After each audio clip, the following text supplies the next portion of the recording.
Census numbers for the Detroit area show the city of Detroit lost 1/4 of its population in the last 10 years. Wayne County's population dropped nearly 12%. Oakland County was up nearly 1%, and Macomb County had an increase of 6.7%. But tonight, Detroit 2020 takes a look inside the numbers. So, what does it mean for the city and the suburbs, and what can we do to bring Detroit back? We're joined by Metzger, the director of Data-Driven Detroit, and also a former Census Bureau counter. That's right, I was a counter. A counter, as it were.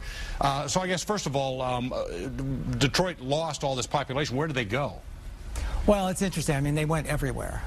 Certainly, they left the region, but what we saw mostly, and this was a movement more of African Americans out of the city of Detroit for the first time, they went to southern Macomb County. They went to the communities right around the edges. So Macomb County really got a bulk of them. But also stayed in the region, more or less. Right. They stayed in the region, Harper Woods and the near-in communities, Hazel Park, you could look at Redford Township, but also Livonia, Westland, Farmington Hills, Farmington, Novi, Canton Township, Brownstown Township. Essentially, almost every community in the Tri-County area gained African-American population. So, Kurt, tell me this. If you had to name off, say, the top 3 reasons why Detroiters left and bailed, what are they? Well, we'll start with education. And just the story that you had earlier about school closing, the charter school, this uncertainty about what's happening to schools. That's the first thing. So we saw mostly parents with school-age children leading the charge out of the city. Then, of course, it's city services and issues around public safety, probably, and also maybe snow plowing, etc.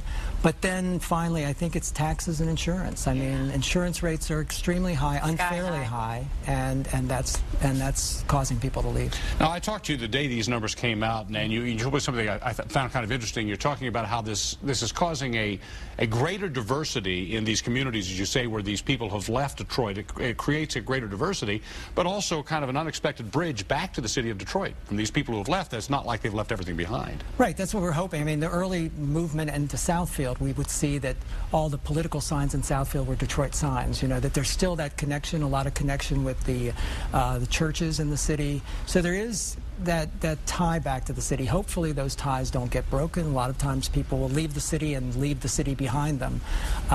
It'll be how they experience the new communities. So that probably will be very helpful to the city. What we hope is that as the suburbs become more like the city becomes more like the suburbs, that we start to look at things we have in common, and maybe we start to think of as a region.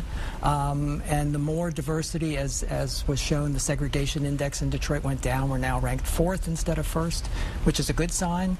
We're hoping that the new communities that are accepting seeing this diversity, that we start seeing it reflected in their public safety officials, that the schools start to reflect in the administration what the color of the children, and that these communities are really welcoming communities and see diversity as a very positive. Now, it sounds really positive for the region as a whole, but as we visited other states and other cities, even Pittsburgh, they always talk about the core city. You know, Pennsylvania will not do great things without Pittsburgh thriving. So what does Detroit need to do to help this region in general at this point with all of these people leaving? Right. Well, the city has a lot of work to do itself in terms of this whole right-sizing the city, trying to understand how do we densify neighborhoods and have green space and bike paths and public transportation. But we also have to start looking as a region, how do we support the city? How do we really invest in the city?